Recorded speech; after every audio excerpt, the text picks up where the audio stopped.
안녕하세요. 오늘도 사연살롱을 찾아주셔서 감사합니다.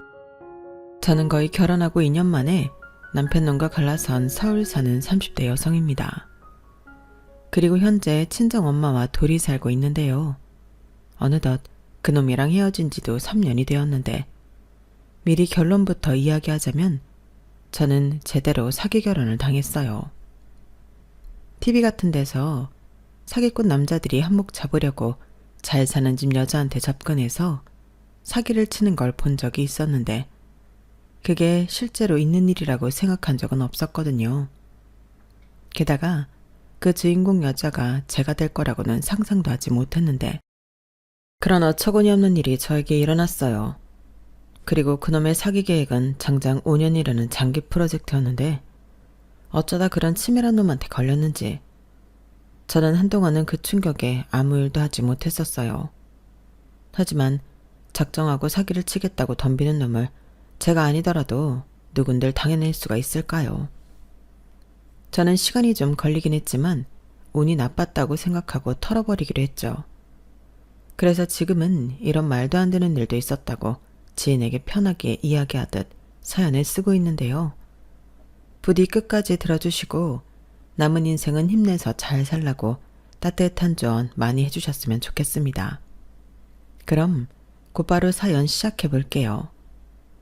저는 저희 부모님의 소중한 늦둥이 외동딸입니다. 아빠는 재혼이셨고 엄마는 초혼이셨는데 저희 엄마가 저를 마흔을 코앞에 두고 낳으셨어요. 그동안 아이를 갖기 위해 안 해본 일이 없었다던 엄마는 저를 임신하고 하루도 행복하지 않았던 때가 없었다고 하셨는데 아빠도 마찬가지셨죠. 제가 태어났을 때 저희 아빠 나이가 40대 후반이셨거든요. 첫 번째 결혼을 실패하고 한참 후에 엄마를 만나 재혼했던 아빠는 시간이 지나도 임신이 되지 않아 스트레스를 받는 엄마를 보며 내심 당신 인생에는 애석하지만 아이는 없나 보구나 단념을 하셨다고 하셨어요. 그런데 선물처럼 제가 떡하고 생겼으니 너무나도 기뻐하셨고 그렇게 사랑과 축복 속에 태어난 저는 차고 넘치도록 사랑을 받고 자랐죠. 저는 어릴 때부터 항상 공주 대접을 받았거든요. 어찌 보면 너무 오냐오냐 커서 세상 무서운 줄 모르고 눈치라는 것도 없었는데요. 그건 제가 눈치를 안 보고 자라서 그런 것 같았어요. 그리고 또 나는 모르겠는데 나를 싫어하는 친구들도 있어 그로 인해 상처받는 일도 있었는데 그런 걸 보면 세상은 공평하더라고요. 집에서는 하나밖에 없는 늦둥이 딸이라 대접을 받았지만 밖에 나가면 그런 제 모습이 재수없다고 질타를 받았으니까요. 그래서 저는 학창시절에도 친구가 별로 없었는데요. 저는 친구들한테 다 퍼주는 스타일이었는데 친구들은 주는 건 다 받아먹고 나중엔 제 뒷담화를 하더라고요. 그렇게 다사다난한 학창시절을 보내고 저는 변변한 친구도 없이 어른이 되었는데요. 저의 연애사도 참 파란만장했죠. 대다수 남자들은 제 조건을 보고 저에게 접근하는 남자였어요. 그리고 그렇지 않았던 남자들도 있긴 했는데 자격지심이라고 해야 하나? 점점 저에게 틱틱거리고 그래 너는 돈 많은 부모 있어 좋겠다 하며 비아냥거리는 못난 놈도 있었는데 그렇게 끝이 안 좋은 연애만 하다 보니 어느 순간부터는 연애도 하지 않게 되었어요. 사실 제가 딱히 잘난 척을 하거나 있는 척을 하는 사람이 아니었기 때문에 억울한 부분도 많았는데 그로 인해 있어도 없는 듯 드러내지 않고 겸손하게 지내는 방법을 터득하게 되었어요. 그리고 저는 일찌감치 아빠가 하시는 회사를 물려받을 생각이었는데 그래서 대학 졸업 후 다른 회사에 취직하기보다는 아빠 회사에 말단으로 들어가 차근차근 일을 배우고 익혔어요. 저희 아빠는 제법 규모가 있는 가구 사업을 하고 계셨거든요. 거기에 저희 아빠는 그야말로 자수성가한 케이스로 완전히 밑바닥에서부터 시작해 지금의 회사를 일구셨는데 저희 엄마도 아빠 가구 회사의 직원으로 일하다 아빠와 결혼한 케이스였어요. 엄마가 그러는데 회사에서 가장 열정적이고 또 성실하게 일하는 사람이 사장인 아빠였다고 하더라고요. 보통 사장이라고 하면 거들먹거릴 수도 있고 굳은 일을 하기 싫어할 텐데 아빠는 그런 것도 없이 늘 자신의 일을 사랑하는 사람이셨어요. 그래서 저희 엄마도 그런 아빠의 모습에 마음이 움직였다고 하셨는데요. 저 역시도 아빠의 그런 열정을 배우고 싶었죠. 그리고 저희 아빠는 제가 열심히 일을 배우려는 모습에 많이 기특해 하시며 하나라도 더 알려주고 싶어 하셨는데 그렇게 일에만 빠져 지내다 보니 연애도 있고 좋은 20대를 다 보냈어요. 그러자 저희 엄마는 또 그게 걱정이었는지 너는 연애도 안 하니? 주변에 남자가 없어? 자꾸만 이런 질문을 하셨는데 전에 연애를 하면서 좋았던 기억보다 좋지 못한 기억이 많다 보니 저는 엄마의 걱정 어린 질문에 짜증을 내곤 했어요. 그런 것 좀 물어보지 마. 뭐 연애하고 싶어서 환장했나? 나는 지금이 좋아. 이렇게 말했는데 저도 철이 없었어요. 그런데 사람의 인연이라는 게 정말 있기는 한 건지 그렇게 연애의 연자도 꺼내지 않고 남자한테 관심 없다 생각하던 저에게 뜻밖의 사람이 다가왔는데 그때는 그게 운명이라고 생각했네요. 네, 그때 다가온 인간이 저에게 사기를 친 남편놈이었거든요. 남편은 저희 회사 협력업체 직원이었는데 업무상 저랑 남편이 만나는 일이 제법 많았어요. 그리고 서로의 회사에 가서 미팅을 하기도 했지만 밖에서 따로 만나 미팅을 했던 적이 있었는데 그때는 뭔가 살짝 데이트 같은 기분이 들기도 하더라고요. 그리고 그때 당시 저는 회사에서도 그렇고 제가 대표 딸이라는 걸 나름 철저하게 감추고 있을 때였는데 그래서 남편이 저에게 접근해서 잘해줄 때도 그 마음이 순수하다고 믿었어요. 그렇게 사적인 감정이 스물스물 가랑비에 옷 젖듯 저희 두 사람에게 스며들었고 저희는 조금씩 가까워지게 되었는데요.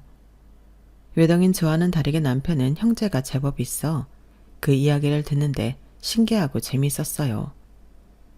남편은 3남 1녀 중 장남이었는데 동생들 이야기를 아주 재미있게 들려줬거든요.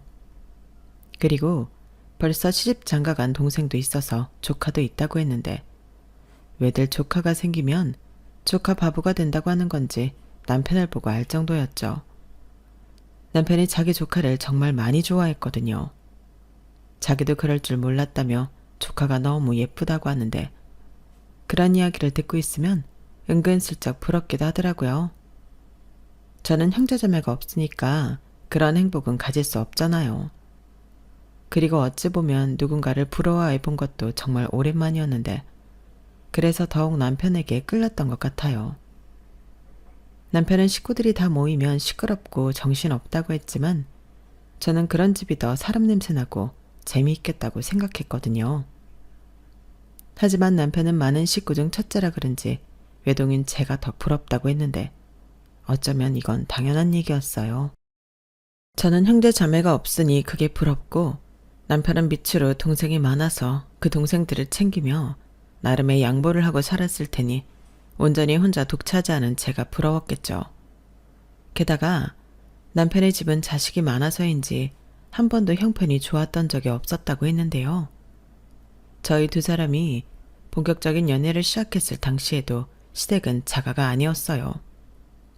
오죽하면 시어머니의 꿈이 내 집 마련이었는데 이런 말 부끄럽지만 저는 그 나이의 사람이라면 다들 자기 명의의 집을 갖고 있을 거라고 생각했거든요. 이렇듯 연애를 하면서 서로의 집에 대해 더 많이 알게 되었는데 저 역시도 제가 저희 회사 사장 딸이라는 걸 오픈하게 되었죠. 처음엔 말을 할까 말까 망설였는데 입장을 바꿔 생각해보면 나중에 너무 기분 나쁠 것 같더라고요. 그래서 사귀기로 한 날 며칠 후 저는 사실을 털어놓았고 회사에는 비밀로 하고 있다는 것까지 모두 이야기했는데 남편이 정말 많이 놀랐어요. 입을 떡 하고 벌리더니 넋이 나간 사람처럼 어쩔 줄을 몰라 하더라고요.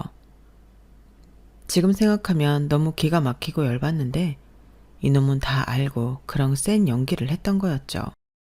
하지만 그때 당시 저는 그놈의 반응이 진짜라고 믿었고 상당히 멋쩍은 얼굴로 웃고 있었는데 그놈이 그랬어요. 정말 수연이 네가 니네 회사 대표님 딸이라고? 아니 어떻게 이런 일이. 나는 정말 생각도 못했어. 아니 생각을 하는 게 이상하지. 내 주제에 무슨. 그나저나 집에서는 나 만나는 거 아셔? 실망하셨을 텐데. 자기는 어쩌자고 나같이 없는 놈을 만나. 이렇게 몸둘 바를 몰라 했는데, 그러고는 자기는 저를 너무 사랑하지만 우리가 어울리지 않는 상대인 것 같다고 헤어지자고 마음에도 없는 소리를 하더라고요. 그런데 바보 같은 저는 이 남자가 정말로 저를 부담스러워 헤어지려고 하는 줄 알고 매들라대싶어 했는데, 지금 생각해도 너무 화가 나네요. 이놈이 속으로 얼마나 쾌재를 부르고 있었을까요? 저는 그런 줄도 모르고 마음을 돌린 남편이 고마웠어요. 그리고 장장 5년의 연애를 하며 나름 알콩달콩 행복한 시간을 보내며 추억도 많이 만들었는데요. 지금은 후회의 시간이지만 저는 시간이 지나면 지날수록 남편이 너무 좋았어요. 먼저 만났던 사람들처럼 은근슬쩍 저에게 신세지려고 하지도 않고 또 못난 자격지심을 부리지도 않았는데, 그런 모습이 더 성숙하고 멋있어 보이더라고요. 심지어 저는 차가 있었고 남편은 차가 없어서 교회 데이트를 하게 되면 제 차를 이용했는데, 남편은 그 어떤 내색도 하지 않았어요. 그저 운전 힘들면 말해, 내가 할 테니까. 아, 매번 내가 너무 미안하네. 내가 하루라도 빨리 돈을 모아서 차를 사든가 해야지. 우리 자기 힘들게 해서 안 되겠다. 라며 언제나 저를 제일 우선순위로 생각했는데, 그래서 결혼을 한다면 이 남자랑 하고 싶었어요. 하지만 남편은 결혼 이야기만 나오면 나도 당연히 하고 싶지. 근데 귀한 딸 데려다가 고생시킬 순 없잖아. 나도 나름의 준비를 해야지. 근데 지금은 그 준비가 아직 덜 됐어. 조금만 기다려줘. 내가 노력할게. 라며 시간을 끌었는데, 그러다 보니 연애만 5년을 하게 되었죠. 저나 남편이 나이도 있는데 저는 점점 마음이 조급해졌어요. 게다가 저희 집에서도 제가 만나는 사람이 있다는 걸 아셨기 때문에 저희 부모님도 마찬가지셨는데요. 오죽하면 저희 아빠가 남편 쪽 준비랑 상관없이 당신이 전적으로 모든 비용을 부담할 테니 결혼만 하라고 할 정도였어요. 당시 아빠가 나이가 있기도 했고 건강에 적신호가 켜져서 하루라도 빨리 딸이 결혼해 잘 사는 모습을 보고 싶다 하셨거든요. 그런데 그럼에도 불구하고 남편은 그럴 수는 없다며 고집을 부렸는데, 저는 솔직히 그런 남편을 이해하지 못했어요. 하도 그러니까 남편이 제가 모르는 문제가 있나 의심이 들기도 하더라고요. 하지만 저희 엄마는 오히려 그런 남편의 진중한 모습이 더 마음에 든다고 하셨는데요. 사람이 자기 생각이 확고해서 그래. 엄마는 오히려 너무 좋은데? 처음부터 장인 덕 보고 잘 생각하지 않고 자기 힘으로 너 데려가겠다고 하는 거잖아. 얼마나 대견스럽니? 저희 엄마는 그렇게 남편에게 점수를 후하게 줬어요. 그리고 엄마의 말을 들어서인지 저도 남편의 그런 모습을 존중해야겠다고 생각했는데, 그동안 만났던 남자들을 떠올리면 분명 남편은 완전히 다른 사람이었어요. 그렇게 남편은 저나 저희 부모님에게 괜찮은 사람, 생각이 바른 사람으로 인식이 되었고, 여기에 제가 남편을 더 좋아하게 된 이유가 더 있었어요. 저는 외동딸이긴 하지만 그렇게 세세하게 부모님을 챙기지 못했어요. 그런데 남편은 지방 출장을 다녀오면 그 지역에서 맛있다는 특산물 같은 걸 잊지 않고 사와 선물을 했는데, 한 번은 저희 아빠 건강에 좋으라고 어디에서 실한 산삼을 직접 공수해서 정성스럽게 포장까지 선물을 해주기도 했어요. 그런 모습에 저희 부모님이 참 많이 고마워하고 감격했는데 저도 너무 고마웠었죠. 그리고 동시에 남편을 통해 배우게 되는 것도 많았는데요. 그러다 저희 아빠가 건강이 더 많이 안 좋아지셨었어요. 심지어 외근 중에 쓰러지셔서 병원 신세를 지게 되었는데, 병원에서는 더 이상의 수술은 부담스럽다며 약물 치료가 효과가 있길 기다려야 한다고 하더라고요. 하지만 그런 확률이 높진 않으니 계속 병원 신세를 지어야 할지 모르겠다는 듯 이야기하셨는데, 아무래도 재작년에 수술을 받은 게 이젠 한계에 도달한 것 같았어요. 그 이야기를 듣는데 저도 저지만 저희 엄마가 많이 힘들어 하셨는데, 그때도 남편은 제일 먼저 달려와 저희 가족을 보살펴 주었어요. 그땐 정말 아직 남편은 아니었지만 남편이 그렇게 의지가 되고 고마울 수가 없었는데 사람 마음이 정말 그렇더라고요. 그저 무섭고 막막한데 그런 제 옆에 남편이 있으니까 그렇게 의지가 되었어요. 아마 그건 저희 엄마도 마찬가지였을 텐데 남편이 그때 저에게 할 말이 있다며 병원 밖으로 나가자고 하더라고요. 그리고 저는 뜻밖의 프로포즈를 받게 되었는데 이게 기뻐해야 하는 건지 저는 혼란스럽기만 했어요. 하지만 곧이어 남편의 말에 저는 눈물까지 흘며 고개를 끄덕이게 되었는데 그때 남편이 저에게 이렇게 했었어요. 아버님이 전에 그러셨다며 시간이 얼마나 있을지 모르는데 하나밖에 없는 딸 결혼하는 모습은 꼭 보고 싶다고. 그리고 당신이 꼭 딸 손잡고 식장에 들어가실 거라면서 자기 혼자 신부 입장하게 만들지 않을 거라고 하셨잖아. 솔직히 나는 아직 시간이 많이 있다고 생각했거든. 근데 어제 보니까 그것도 아닌 것 같고 이러면 아버님이 너무 아쉬워할 것 같아. 그러니까 우리 아버님 조금 회복하시면 바로 결혼하자. 그거야 그렇지만 그게 현실적으로 가능할까? 가능하지. 아버님 강하신 분이야. 우리가 결혼한다고 하면 분명 벌떡 일어나실걸? 나는 아버님 믿어. 그렇게만 됐냐면야. 나도 엄마도 더 바랄 게 없지. 알겠어. 그럼 바로 엄마 아빠한테 말씀드리자. 근데 정말 이렇게 결혼해도 돼? 자기 아직 준비할 거 많다고 그랬잖아. 괜찮아. 나야 자기 고생시키지 않으려고 그런 건데 지금 우리한테 아버님 말고 뭐가 더 중요해. 나는 오히려 기뻐. 나도 그래. 고마워 자기야. 자기는 역시 너무 좋은 사람이야. 우리 꼭 행복하자. 에휴, 그런 말은 남자가 하는 거야. 내가 꼭 우리 각시 행복하게 해줄게. 나만 믿어. 남편은 그렇게 말하고 언제 준비했는지 자켓 주머니 속에서 반지를 꺼내 제 손에 끼워줬어요. 저는 솔직히 반지까지는 기대도 하지 못했거든요. 워낙 갑작스럽게 일어난 일이었으니까요. 그런데 남편은 항상 프로포즈를 하고 싶었다며 진작부터 반지를 준비해놓고 있었다고 했는데 저는 진심으로 남편에게 고마웠죠. 무엇보다 남편의 마음이 고마웠는데 남편 말처럼 저희 아빠는 저희가 결혼한다고 하니 그 아픈 와중에도 크게 기뻐하며 결혼식장에 자기가 직접 제 손을 잡고 들어가야 하니 꼭 회복하겠다고 그 어느 때보다도 삶의 의지를 불태우셨어요. 그리고 그 효과는 정말 놀라웠는데요. 저희 아빠는 병원에서도 거의 기적이나 다름없다고 하실 정도로 빠른 회복을 보이셨거든요. 그리고 저는 그 길로 결혼 준비를 하기 위해 시댁에 인사를 가게 됐는데 그땐 여느 여자들이 마찬가지겠지만 저 역시도 바짝 긴장했어요. 혹여 제가 마음에 안 드시면 어쩌나 오만 가지 생각이 다 들었는데 다행히 시부모님은 저를 무척이나 반겨주셨어요. 아우 어서 와요. 듣던 것보다 훨씬 미인이네. 오느라 힘들지 않았어요? 여기 동네가 언덕이라 구두 신고 올라오면 힘든데. 그나저나 뭘 좋아할지 몰라서 이것저것 만들어봤는데 어서 와서 식사해요. 아우 이렇게 새 식구가 오니까 너무 좋다. 이렇게 특히 시어머니가 저를 많이 반겨주셨는데 시아버님도 너무나 좋으신 분이셨어요. 저희 아빠 편찮으신 걸 걱정하시며 가장 먼저 물으셨거든요. 아버님 건강은 좀 어떠시나?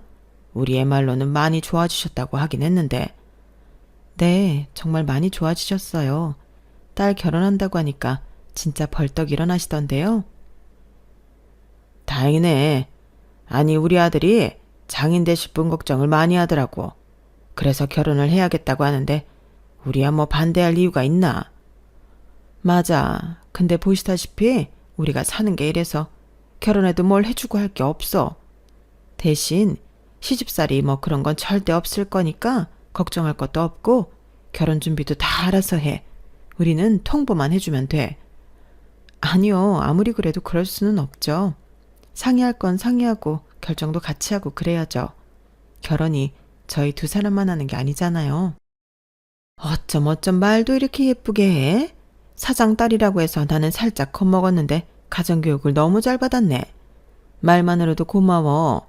근데 진짜 우리는 괜찮아. 그쵸 여보? 이 사람 말이 맞아. 사돈 되실 분들도 그렇겠지만 효도가 뭐 별건가. 둘이 잘 살기만 하면 그게 효도지. 우리는 욕심도 없고 바라는 것도 없으니까 둘이 잘만 살아.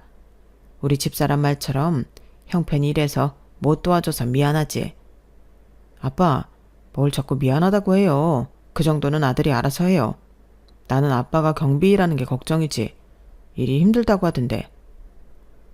아유, 말도 하지 마. 그깟게 뭐가 힘들어. 일할 수 있는 게 감사하지. 네 엄마도 식당에서 이제 정식 직원이야. 그러니까 둘이 벌어서 우리는 알아서 할 수 있으니 너도 이제 네 식구 챙기고 처가 챙겨. 우리야, 우리 챙겨줄 자식이 너 말고도 많잖아.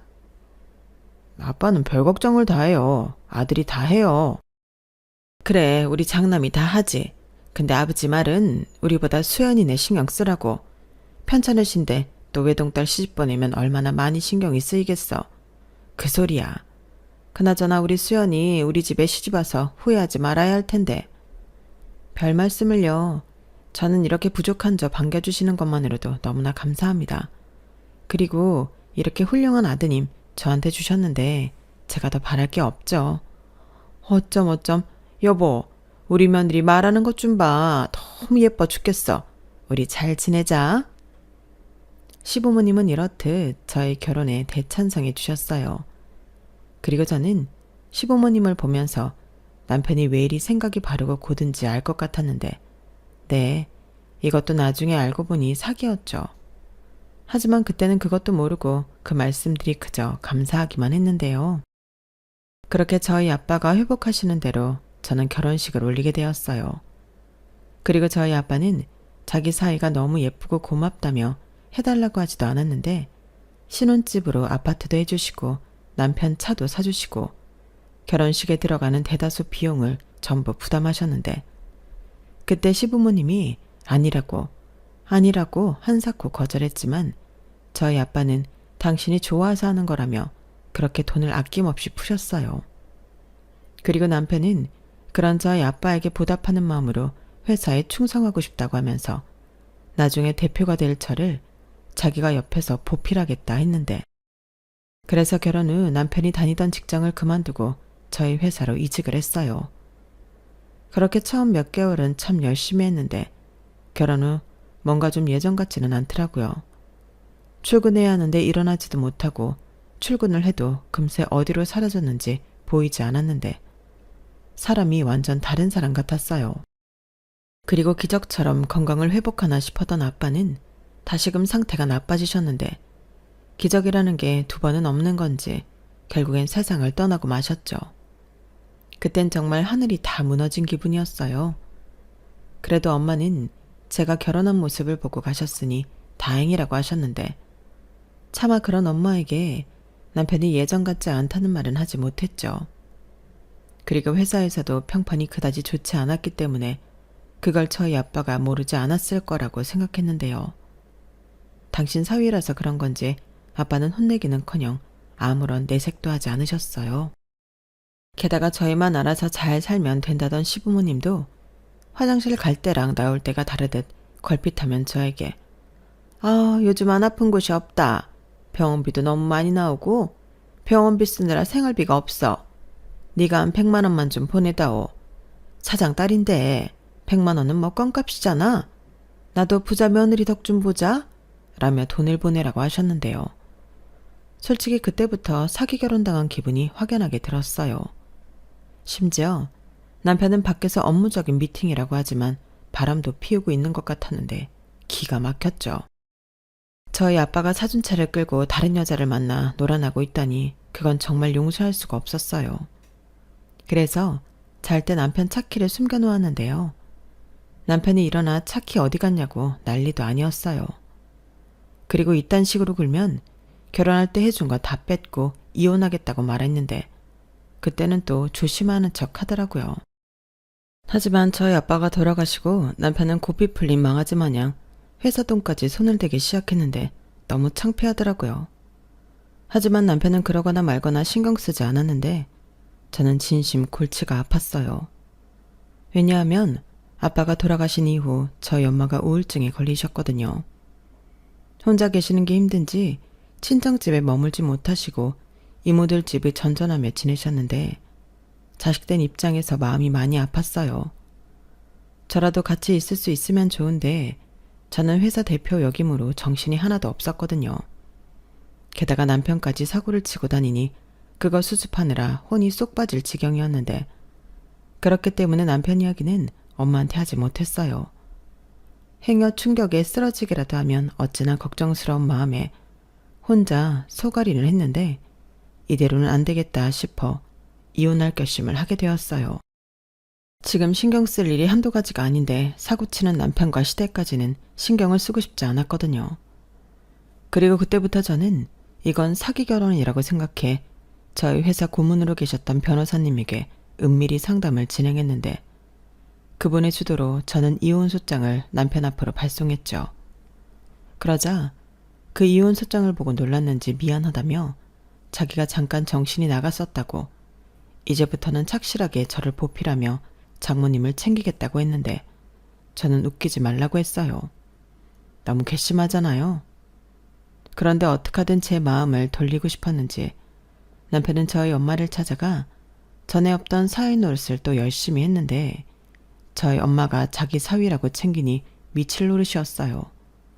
그래도 아닌 건 아닌지라 저는 남편에게 구질구질하게 이러지 말고 얼마 쥐어줄 테니 먹고 떨어지라고 했는데요. 남편은 돈 때문에 저희한테 매달리는 거 아니라며 자기한테 기회를 달라고 애원했어요. 자기야, 내 말 좀 들어봐. 나 정말 자기밖에 없어. 바람 피운 거 절대 아니고 잠깐 내가 뭐라도 된 것 같은 기분에 취해 있었던 것 같아. 나는 한 번도 그렇게 살아보지 못했잖아. 그래서 잠깐 미쳐 있었는데 정신 차렸어. 정말이야. 나한테 기회 한 번만 줘. 기회 주고 그때 가서도 아니다 싶으면 그때 우리 이혼해도 되잖아. 그때 내가 아무것도 안 받고 합의 이혼할게. 어? 라고 매달렸는데 솔직히 그런 기회도 아깝다고 생각했지만 엄마를 생각해서 한번 참았죠. 그런데 이 인간이 정말 정신을 차린 건지 다시 예전처럼 성실하고 저밖에 모르는 사람이 되었는데 저거 또 쇼하는 거 아니야? 이런 생각이 들다가도 연애했을 때 감정이 살아나 저는 남편을 용서하게 되었어요. 바람 피운 것도 아니라고 하니 그것도 정말인 것 같았는데 남편이 그랬거든요. 제가 원하면 확인도 시켜줄 수 있다고요. 그리고 시댁에서 저에게 번번이 돈을 요구하는 것도 남편이 중간에 나서서 하지 말라고 한 소리 한 후 딱 끊겼는데 여기서 결정타는 남편이 저희 엄마를 모시고 살자는 거였죠. 저는 거기까지는 생각하지 못했거든요. 그래서 깜짝 놀랐는데요. 지금 뭐라고 했어? 우리 엄마를 모시고 살자고? 진심이야? 진심이지. 내가 요즘 장모님 자주 만나잖아. 근데 뵐 때마다 같은 생각을 했어. 장모님 언제까지 저렇게 이모님들 집에 모시냐고. 자식이 없는 것도 아니고 집이 없는 것도 아니고. 그야 우리 엄마가 지금은 혼자 있는 게 힘들어서 그렇잖아. 우울증에 불면증까지. 그러니까 우리가 같이 살아야지. 나 정말 진심이야. 누가 이런 걸로 거짓말을 하냐? 나 요즘 다시 예전처럼 정신 차리고 착실하게 살잖아. 자기도 알면서 그래. 그리고 우리가 장모님이랑 같이 살면 자기도 더 마음 편히 일할 수 있지 않아? 자기도 일하면서 장모님 신경 쓰였을 거잖아. 우리가 모신다고 하면 이모님들도 안심할 수 있고. 그야 그렇지. 근데 나는 자기가 그렇게까지 생각하고 있을 줄은 몰랐는데 괜찮겠어? 장모 모시고 사는 게 생각처럼 쉽지 않을 텐데. 세상에 쉬운 일이 어딨어. 그리고 다른 사람이야? 우리 장모님이잖아. 처음부터 편할 수는 없겠지만 나 노력할 거야. 그래서 자기랑 장모님 내가 지킬 거야. 내 가족이잖아. 정말 왜 이래? 사람 헷갈리게. 왜? 감동이야? 나 이제 믿어도 돼. 우리가 장모님 댁으로 들어가든지 아니면 장모님 댁 팔고 우리 집에 모시든지 그건 자기랑 장모님이랑 상의해. 나는 어디든 상관없으니까. 나는 오히려 두 만화님 모시고 살 생각에 설렌다. 저는 남편의 말에 솔직히 표현은 하지 않았지만 고마웠어요. 그리고 저희 엄마도 남편의 제안이 너무 고맙다며 싫다고 할 줄 알았는데 아주 흔쾌히 그러자고 하셨는데 지금 있는 집은 아빠와의 추억이 있으니 팔긴 싫다며 당신 돈과 저희 아파트를 판 돈을 합쳐 더 넓은 집으로 이사 가자고 하셨어요. 무려 강남의 38평 아파트를 가자고 하셨는데 너무 구체적으로 이야기하니까 당황스럽더라고요. 그런데 남편이랑 이미 이야기가 됐다며 부동산도 보고 왔다고 하는데 솔직히 그때는 이놈이 꿍꿍이가 있었구나 싶어 화가 났는데 저희 엄마가 아니라고 하셨어요. 김서방은 그럴 거 뭐 있냐고 했어. 근데 나는 이왕 살 거면 강남 아파트를 사는 게 낫다고 생각했지. 그래서 부동산을 엄마가 보러 가자고 했다고? 너랑 갈까 하다가 너 바쁘잖아. 그래서 김서방 왔길래 내가 가자고 했지. 이모들도 얼씨구나 하고 강남 아파트 사라고 하던데 오히려 김서방은 너 싫어할 수도 있다고 말렸어. 그 사람이 그래? 내가 싫어할 거라고? 그래. 요즘 니들 무슨 문제 있니? 김서방이 니 눈치 엄청 보던데 왜 그래? 니들 결혼 전에는 거꾸로였잖아. 무슨 소리야. 연애할 때도 주도권은 내가 갖고 있었어. 그리고 엄마한테 말은 안 했지만 결혼하고 그 사람이 나한테 잘못한 게 좀 많지. 원래 남자들이 그래. 결혼 전에는 그렇게 어른인 척을 하는데 결혼하면 아니다. 나는 뭐 안 그랬을 것 같아? 네 아빠 나이도 나보다 한참 많고 경험도 많으니까 나는 진짜 어른인 줄 알았거든. 근데 아니더라. 그나마 너 낳고 어른 됐지. 아빠가? 말도 안 돼. 진짜야. 내가 왜 자식 앞에서 거짓말을 하냐? 김서방도 그런 거지. 그러니까 네가 좀 봐주고 살아. 그래도 얼마나 착하니? 아픈 장모 모시고 살겠다고 하고. 나는 예뻐 죽겠다. 요즘 엄마 밤에 잠도 곧잘 자. 정말? 그렇다면 다행인데 우울증 약은 계속 먹는 거지? 아직은 먹지. 의사 선생님이 아직은 끊지 말래. 지난번에 김서방이랑 병원 다녀왔는데 사람들이 아들이냐고 다 물어보더라. 사위라고 하니까 깜짝 놀라던데. 그 사람이랑 병원도 다녔어? 좌우간 그 인간 바빴네. 회사에서도 바쁘던데. 그니까 잘해줘. 나는 막 잘해주고 싶더라. 같이 살면 엄마가 매일 아침마다 밥도 차려주고 니들 퇴근하면 맛있는 것도 해주고 그럴게. 엄마 요즘 신나? 저는 좋아하는 엄마의 모습에 남편에게 고마운 마음이 더 커졌어요. 그리고 남편 말대로 남편을 믿게 되었는데 그러던 중 회사에 문제가 터졌어요. 아무래도 아빠가 갑작스럽게 돌아가시고 제가 한다고 하지만 어려운 부분이 많았는데 사고가 한번 터지니 정신이 없더라고요. 그러니 합관 문제는 남편에게 전적으로 맡길 수밖에 없었는데 퇴근하고 집에 돌아가면 남편이 브리핑을 해줬어요. 집을 내놨다. 사람들이 몇 명 보러 왔다. 일단 장모님이 가지고 있는 돈으로 강남 아파트를 계약했다. 이런 식으로 돌아가는 흐름을 알려주더라고요. 뭐 다른 건 몰라도 엄마랑 둘이 결정하고 진행하니 저는 그 부분은 신경 쓰지 않아도 되었는데요. 그게 함정이었죠. 제가 신경을 썼어야 했는데 이놈이 제가 정신없이 바쁜 틈을 이용해 계략을 꾸미고 있던 거였어요. 그리고 이걸 위해 저와 이혼을 하지 않으려 버텼던 건데 알고 보니 강남 아파트 명의가 남편 앞으로 되어 있더군요. 아니, 우리 엄마 돈으로 계약했는데 왜 이름은 지 이름인 건지 저는 그것도 몰랐어요. 저는 당연히 저희 엄마 이름으로 계약을 진행했을 거라고 생각했거든요. 그리고 저희 살던 신혼 아파트도 그리 오래 걸리지 않아 팔게 되었는데요. 이사 당일 잔금을 치르고 본격 이사를 시작하려는데 남편의 행동이 이상했어요. 이삿짐 센터 차량이 2대가 왔는데 한 기사님에게는 강남 아파트 주소가 아닌 저희 원래 친정 주소를 알려주더라고요. 왜 이 짐들을 거기 주소로 보내? 그리고 저 차량엔 왜 자기 짐밖에 없는 거야? 그야 우리 이제 같이 안 사니까 그렇지. 뭐? 그게 무슨... 왜? 내가 정말 처가살이를 자처했는 줄 알았어? 내가 총 맞았냐? 당신이 딸이니까 당신 집에서 엄마 모시고 살아. 나한테 이혼하자며. 내가 합의 이혼해줄게. 뭐라고? 제정신이야? 자기가 모르는 것 같아서 말해주는 건데 그 강남 아파트 내 이름으로 샀다? 장모님이 그러라고 하셨어. 솔직히 자식인 당신보다 내가 더 장모님한테 충성했잖아. 내가 내 부모한테도 안 하는 짓을 그렇게 했다니까. 그러니까 너무 약올라 하지 말고 그 집은 위자료로 잘 받을게. 아마 지금쯤 우리 엄마 아빠도 이삿짐 싣고 강남 집으로 넘어오고 있을 거야. 우리 가족 이제 거기서 행복하려고. 미쳤구나. 너 이거 사기야. 증거 있어? 무슨 사기?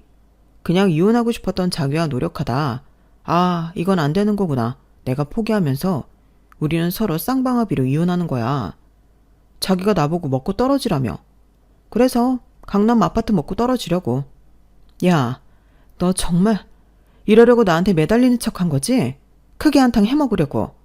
당연하지. 나는 처음부터 네가 아니라 니네 집 배경 보고 접근했어. 너는 네가 엄청 치밀하고 야무진 줄 알지만 나 처음부터 너 사장 딸인 거 알았다. 어때? 대박이지? 아무튼 고맙다. 너는 내 인생에 더 없는 로또야. 아, 그리고 조만간 회사에서도 한 건 터질 거야. 이건 그동안 살았던 옛 정 때문에 알려주는 건데 내가 계약한 거 중간에서 장난 좀 쳤거든. 나도 살 길 찾아야지. 그러니 그것까지 위자료라고 치자. 남편 놈은 그렇게 낄낄거리며 그동안 자기가 계획적으로 저에게 접근했다는 사실을 떠벌렸어요. 그리고 전에 제가 내밀었던 이혼 서류에 자기 인적사항을 적어 보여줬는데 이대로 법원에 접수를 하겠다고 하더라고요. 그리고 이 모든 사실을 알게 된 저희 엄마는 쓰러지셨는데요.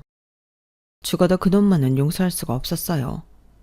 그렇게 저는 그놈을 내 모든 것을 걸어서라도 사회적으로 완전히 매장시켜야겠다고 생각했는데 그놈이 하나만 알고 둘은 몰랐더라고요.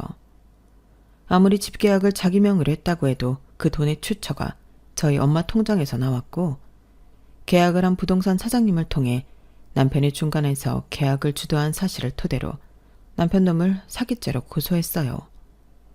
거기에 더 나아가 그 부모까지 다 알면서 방관한 대가로 사기 방조죄로 같이 엮였는데요. 그 부모라는 사람들도 남편이 그런 계획을 세우고 있다는 걸 알고 있었죠. 그래서 이삿날에 맞춰 자기들도 강남 아파트 입상이라는 부푼 꿈을 안고 자기 아들 계획에 동참했는데 저는 이 모든 것을 다 계획된 사기로 몰았죠. 그리고 마지막에 남편이 모든 사실을 이야기해 줄 때도 이삿짐센터 직원이 찍어준 동영상이 큰 도움이 됐는데 그 직원도 어이가 없어서 듣다가 영상을 몰래 찍었다고 했어요. 눈 뜨고 코 베이고 있는 저를 도와줘야겠다고 생각했다 하더라고요. 그리하여 남편이 가로챈 강남 아파트 거래는 무효 처리가 되었는데 그러자 남편놈이 저를 찾아와 싹싹 빌기 시작했어요. 수연아, 아니 자기야, 미안해. 정말 미안해. 내가 장모님한테도 찾아가서 빌게. 내가 정말 잘못했어. 나 사기죄로 처벌받으면 취직도 못하고 아무것도 못해. 제발 나 한 번만 살려주라. 내가 큰 돈 벌 생각에 머리가 어떻게 됐나 봐. 그래, 머리가 어떻게 됐으니까 그런 강 큰 짓을 했겠지. 왜? 정말 다 네가 가질 수 있다고 생각했어? 내가 먼저 다녔던 그 회사에 물어보니까 너 아주 대대적으로 한 건 하려고 준비를 단단히 했더라. 그 사람들이 다 증언해줬어. 네가 의도적으로 나한테 접근하려고 그 미팅 주선하고 네가 담당하고 북치고 장구치고 다 했다며? 그리고 우리 아빠 재산이 다 네 거 될 거라고 떠들고 다녔다며. 이건 네가 바람핀 그 여자들 증언이야. 내가 뭐 가만히 있을 줄 알았어? 너 진짜 보기랑 다르게 순진하다. 그때 네가 그랬지? 내가 네 인생의 로또라고. 맞아, 나 로또야. 그리고 로또는 원래 안 맞는 거 알지? 나 완전 꽝 됐어. 뭐? 아니 어떻게 그걸 다... 어떻게 다 알았냐고? 알려줘? 그 사람들도 내가 살해한다고 하니까 다 술술 얘기해주던데 너도 그 사람들한테 함구하는 조건으로 돈 줬다며. 그 돈은 우리 회사에서 나왔고 아, 곧 회사에서도 너 횡령으로 고소할 거야. 그리고 들었지? 그 강남 아파트 매매 취소된 거. 그 집에서도 나와야 할 텐데. 자기야, 그렇게까지 하면 나 정말 죽어. 미안해. 내가 다 돌려줄게. 됐어. 너 죽으라고 하는 거야. 그리고 네가 돌려줄 게 뭐가 있니? 내가 다 찾아올 건데. 너는 그냥 네 죗값이나 받아. 쓸데없이 헛걸음하지 말고. 자기야, 나 정말 이렇게 처벌받으면 나는 물론이고 우리 가족까지 끝장이야. 우리 엄마 아빠는 죄가 없잖아. 아니, 죄가 왜 없어? 자기 아들이 사기를 치는데 말리지는 않고 동조했잖아. 그것도 죄야. 정말 미안해. 내가 어떡하든 자기 합의만 해주면 그 돈 마련할게. 제발 살려줘. 우리 좋았던 때도 있잖아. 그래, 그래서 더 화가 나. 나는 아무것도 모르고 진심으로 너 같은 사기꾼을 사랑했는데 너는 그런 나를 가지고 놀았잖아. 나뿐이야? 우리 엄마, 우리 아빠, 너는 우리 가족을 기만했어. 내가 우리 엄마 아빠한테 얼마나 죄스러운 줄 알아? 그리고 우리 엄마는 너 때문에 쓰러져서 병원에 있다고. 그런데 내가 너를 용서해 줄 것 같아? 나는 절대 너 용서 못해. 아주 제대로 복수할 거야. 너는 내가 순진하고 만만했지. 근데 너 사람 잘못 골랐어. 너 내가 이 사회에 발도 못 붙이게 만들어줄 거니까 각오 단단히 해? 저는 그렇게 남편놈에게 받은 것 이상으로 대갚아줬어요. 그리고 그놈은 결국엔 실형을 선고받게 되었는데 나중엔 그 집 부모들이 찾아와 자기 아들 한 번만 봐주라고 어찌나 애걸복걸을 하던지. 그러게 아들이 잘못된 길을 가려고 하면 말렸어야죠. 저는 눈 하나 깜짝하지 않고 이혼까지 마무리했어요. 사실 저는 사기 결혼으로 결혼 무효 소송을 하고 싶었는데 그건 안 된다고 하더라고요. 하는 수 없이 이혼 절차를 밟을 수밖에 없었는데 그리하여 저는 이혼녀가 될 수밖에 없었죠. 그리고 예전에 시부모였던 그 사람들은 아들이 주던 생활비가 없으니 가지고 있던 것 다 날리고 다른 자식들한테 손 벌리며 지내고 있는 모양인데 저는 하나도 불쌍하지 않았어요. 그리고 저는 쓰러진 엄마 옆에서 당분간은 회사 운영도 다른 분들에게 맡겨두고 회복의 시간을 가졌는데요. 엄마도 저도 예전의 모습으로 돌아가려면 시간이 필요했어요. 그렇게 막막했던 시간을 지나 차츰차츰 안정을 찾아갔는데 저와 엄마는 다시 예전에 살던 집에서 시작하기로 했어요. 어쩐지 그곳에 가면 아빠가 저희들을 도와줄 것만 같았는데 오랜만에 돌아간 집은 예전 그대로였죠. 마치 방에서 우리 딸 왔어? 아유 고생했겠다 하며 아빠가 금방이라도 나올 것만 같았는데 눈물이 나오려고 하더라고요. 그러면서 동시에 아 그래서 엄마가 이 집에 있는 게 힘들다고 했었구나 하는 생각도 절로 했는데 저는 여기서 엄마와 모든 것을 극복하기로 마음먹었어요. 그렇게 저는 이젠 남자를 믿지 말자고 다짐하며 열심히 살기로 했는데요. 아빠가 청춘을 바쳐 일군 회사를 잘 운영하고 싶은 꿈도 생겼죠. 덩달아 엄마와 못다한 일들을 해보는 재미에 빠져 살고 있기도 한데 여행도 다니고 같이 운동도 하고 취미를 공유하며 나름 하루하루를 재미나게 살려고 노력하고 있어요. 그래서인지 저희 엄마는 우울증 약도 끊고 밤에는 저와 가볍게 밤 산책을 즐기며 건강한 생활을 하고 있는데요. 처음에는 엄마 때문에 시작한 건강한 생활이 이젠 제가 좋아서 하는 것들이 되었어요. 그렇게 몸도 마음도 건강해지니 마음도 생각도 긍정적으로 변하는 것 같은데 저는 앞으로 엄마가 또 하늘에 계신 아빠가 걱정하지 않을 수 있도록 야무진 딸이 되어볼 생각입니다. 그동안은 늦둥이 외동딸로 많은 걸 누리고 살아온 만큼 이젠 제가 엄마에게 다 해주려고요. 그러니 엄마만큼은 제 옆에 오래오래 계셨으면 좋겠다는 생각인데 부디 그런 제 바람이 이루어질 수 있길 여러분들이 응원해 주셨으면 좋겠습니다. 이상 제가 사기 결혼당해서 철든 사연이었어요. 지금은 확실히 예전보다 제가 어른이 된 것 같은 기분인데요. 앞으로는 더 넓은 시야로 현명하게 살겠습니다. 그럼 지금까지 제 이야기 함께 해주셔서 대단히 감사합니다. 늘 건강 잘 챙기시고 행복하길 바라겠습니다. 안녕히 계세요. 여러분, 사연 댓글에 응원과 현명한 조언 부탁드려요. 좋아요와 구독은 저에게 큰 힘이 됩니다. 오늘도 좋은 일 가득하세요.